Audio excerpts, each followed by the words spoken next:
Hari Om. Good morning to all of you. प्यारे भैया बहन, just I am going to start the next topic of chapter reproductions in living organisms. The name of the chapter how do living organisms reproduce, or you can say the chapter is reproductions. Just you are knowing very well. Now the next topic related to this chapter, and that one is reproduction in human beings. The name of the chapters, now class 10th, subject biology, and the top chapter is reproduction in living organism, and the topic is sexual reproduction in human. So this is very interesting topic. I am going to introduce about it. But before that, bhaiya aur bahan, you have to know the main thing. The main thing is, and this is not given in your syllabus or book, just I am going to give you some extra informations, knowledge, and that knowledge is very important for you. कभी कभी भैया बहन कुछ ऐसे questions जो है board examinations में पूछे जाते हैं जो आपके सिलेबस से रिलेटेड होगा, सिलेबस में नहीं होगा, लेकिन वो क्वेश्चंस कहलाता है high order thinking skills, hots questions कहलाते हैं। तो उस हॉट्स क्वेश्चंस में आपको अपना एप्लीकेशंस, अपने IQ का एप्लीकेशंस, अपने स्किल का एप्लीकेशंस लगाना पड़ता है, तभी आप उसका प्रॉपर आंसर आप दे सकते हैं। Then you are able to give the proper answer of that particular questions. The question is that female reproductive system is more complex than male reproductive system. Why? Question को follow कीजिए। Female, इसमें दो part में पढ़ेंगे आप। Sexual reproduction in human beings जब start कर रहे हैं तो sexual reproductive system of male and sexual reproductive system of female, ये दोनों पढ़ना है डायग्राम के साथ, और उसके जो डिफरेंट पार्ट्स हैं उस पार्ट्स के बारे में भी जानकारी रखनी है। लेकिन उसके पहले मैं ये क्वेश्चन आपके सामने ला रहा हूँ, और ये क्वेश्चन है भैया और बहन कि फीमेल रिप्रोडक्टिव सिस्टम जो है वह मेल रिप्रोडक्टिव सिस्टम से ज़्यादा कम्प्लेक्स होता है, ज़्यादा जटिल है। ऐसा क्यों है? तो इसके रीजन्स हैं, इसके कारण हैं। ये कारण क्या है? पहला कारण क्या है?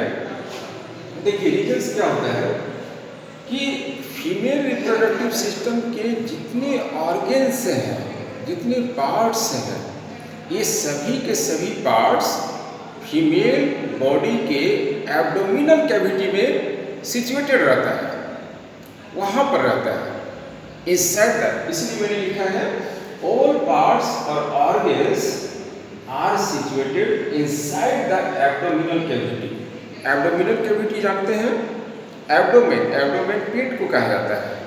जैसे दो बड़े चेम्बर हमारे बॉडी में होते हैं, एक होता है जो चेस्ट कैविटी होता है, उसको थोरेसिक कैविटी कहते हैं, और थोरेसिक कैविटी यानी चेस्ट कैविटी के नीचे का जो पोर्शंस होता है उसको एब्डोमिनल कैविटी कहते हैं। एब्डोमेन, जिसके अंदर आपका स्टोमक है, इंटेस्टाइन है, किडनीज है, लीवर है, ये सब ऑर्गन्स ऑलरेडी रहते हैं। तो फीमेल रिप्रोडक्टिव सिस्टम का जितना पार्ट्स रहेगा इसी एब्डोमिनल कैविटी के अंदर सिचुएटेड रहेगा। पहला रीजन ये है कॉम्प्लेक्सिटी का। दूसरा रीजन यहाँ पर हमने लिखा है कि फर्टिलाइजेशन प्रोसेस। फर्टिलाइजेशन क्या है? Fusion of sperm and ovum. Ovum यानी कि एक सेल को कहा जाता है। ये दोनों का फ्यूजन्स, ये फ्यूजन कहाँ होगा? मेल बॉडी के अंदर नहीं होता है, ये फ्यूजन आपका फीमेल बॉडी के अंदर होता है। Later on we will discuss about it in details.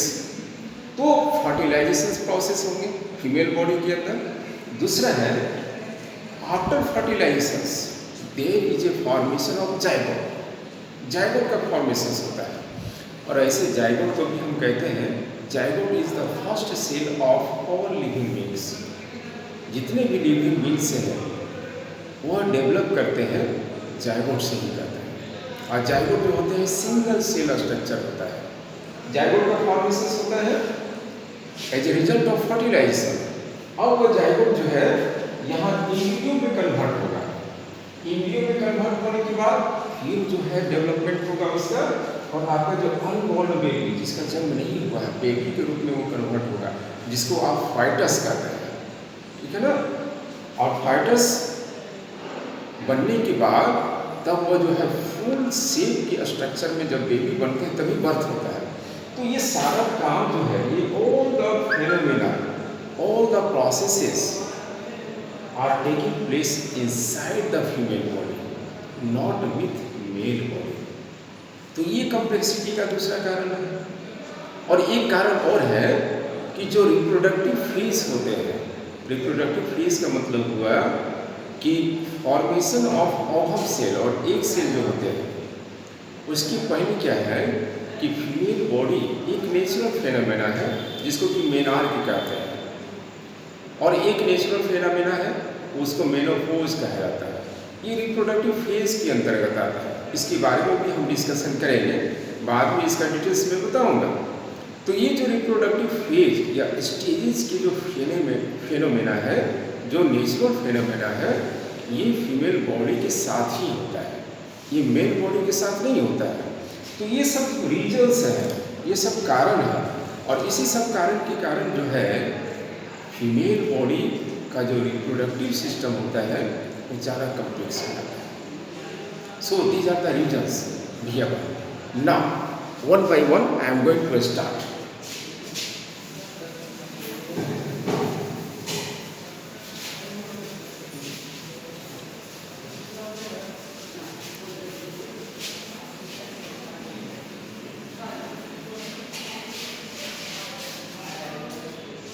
Now, जैसे यहाँ पर मैं स्टार्ट करता हूँ मेल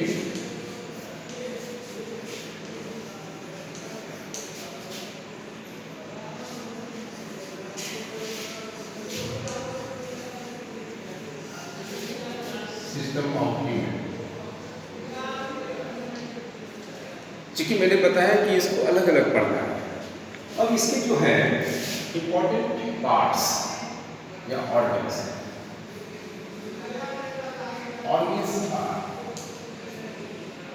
जिसे स्टार्टिंग करते हैं स्क्रोटम या स्क्रोटल से कहा जाता है।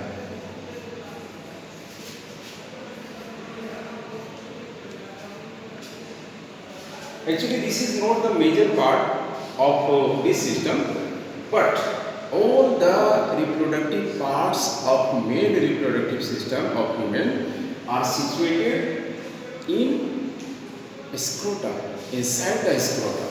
ये scrotum रहती क्या है कि ये एक्स्ट्रा एब्डोमिनल कैविटी भी कहा जाता है। It is also known as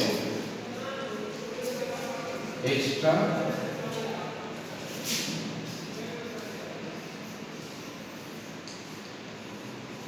abdominal cavity. ये जो एक्स्ट्रा एब्डोमिनल कैविटी का मतलब क्या हुआ भैया वहाँ कि एब्डोमेन के बाहर, एब्डोमेन यानी कि पेट के अंदर नहीं, ये एब्डोमेन के बाहर सिचुएटेड रहता है। और ये जो सेक लाइक स्ट्रक्चर रहते हैं, कैविटी लाइक स्ट्रक्चर रहते हैं, इसको हम स्क्रोटल सेक या स्क्रोटम कहते हैं। देखिए इसका फंक्शन क्या है। इट provides an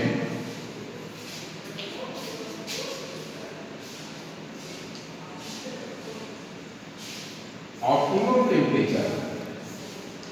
ये optimum temperature क्या है? That is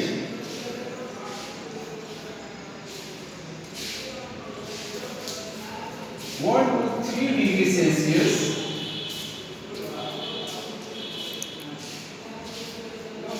less than body temperature for the formation of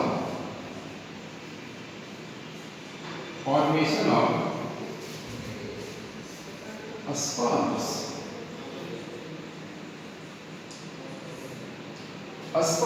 Sperms, that one is male gamete. ये गैमीट है, रिप्रोडक्टिव सेल है, जो रिप्रोडक्शन के प्रोसेस में पार्टिसिपेट करेगा, फर्टिलाइजेशन के प्रोसेस में पार्टिसिपेट करेगा, ये होता है। तो ये जो स्क्रोटल सेक या स्क्रोटम जो है वो बॉडी टेम्परेचर कितना होता है भैया वह, तो 37 डिग्री सेल्सियस ये हमारा बॉडी टेम्परेचर है, नॉर्मल बॉडी टेम्परेचर है। तो इस बॉडी टेम्परेचर पर यदि स्पर्म सेल्स का, उस मेल गैमीट्स का फॉर्मेशन होता है तो उसके सेल्स डीजेनरेट्स या डिस्ट्रॉय होने के चांसेस ज़्यादा होते हैं, उसकी डेथ हो सकती है। तो इसी कारण से क्या करता है कि बॉडी का टेम्परेचर से थोड़ा कम रखता है ताकि उसका प्रॉपर फॉर्मेशन हो सके और वह सेल्स जो है जीवित रह सके। So this is the main functions of scrotum या scrotal sac. Now the second, so did you follow? I think आप सभी इसको फॉलो भी कर रहे होंगे। नाउ द सेकेंड,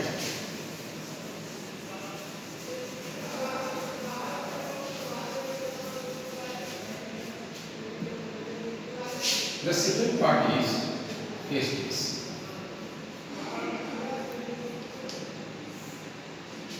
Singular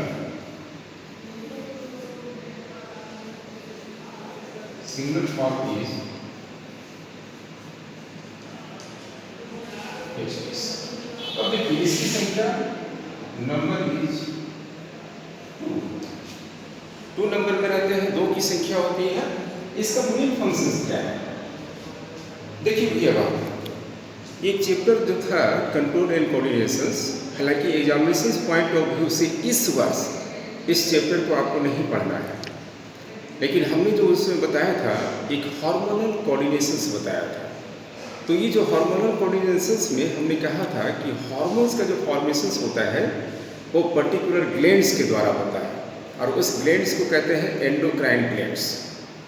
हमारे बॉडी में कुछ ऐसे ऑर्गन्स हैं, कुछ ऐसे ग्लैंड्स हैं जिसको कहा जाता है कि डुअल फंक्शंस करते हैं।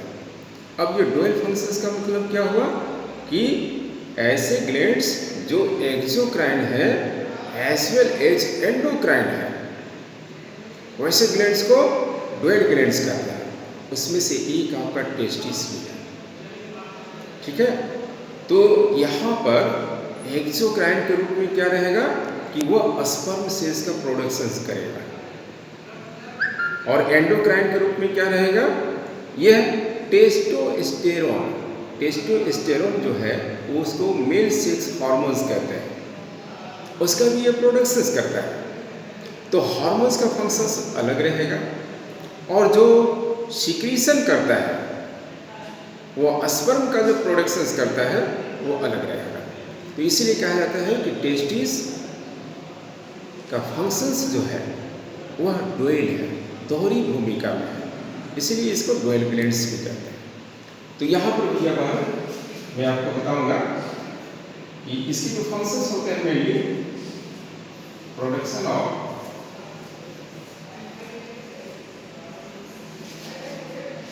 sperm cells and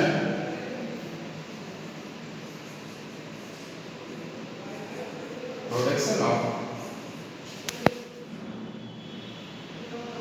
hormones। और इस हार्मोन का नाम है टेस्टोस्टेरोन। तो ये दोनों काम करेंगे, ये टेस्टिस का काम है। तो टेस्टिस का मेन फंक्शन यही है। Okay, now the next,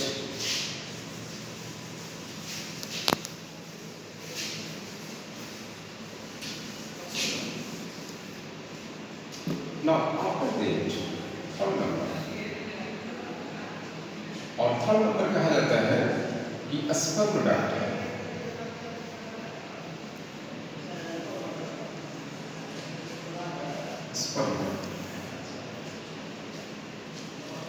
means क्या हुआ, नली हुआ, which carry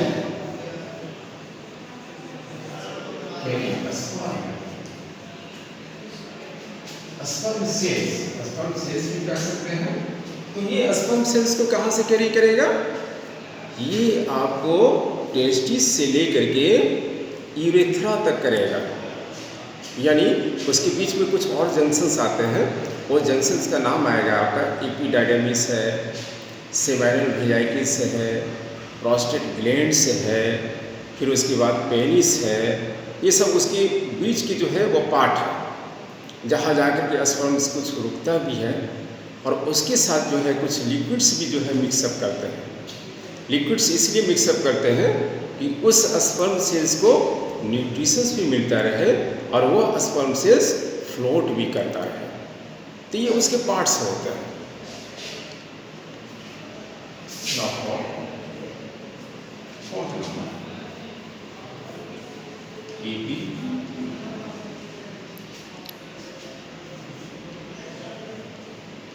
एपिडाइडमिस मैं यहाँ पर लिख रहा हूँ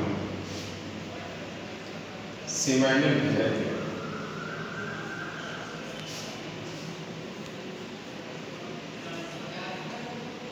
फिर आप देखेंगे यहाँ penis,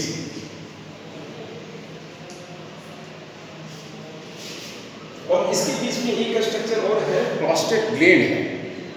prostate gland, this is not the part of this system, but at one place it is attached with this part, उसका बहुत ज़्यादा रोल नहीं है, इसलिए यहाँ पर मैंने उसको नहीं लिखा है।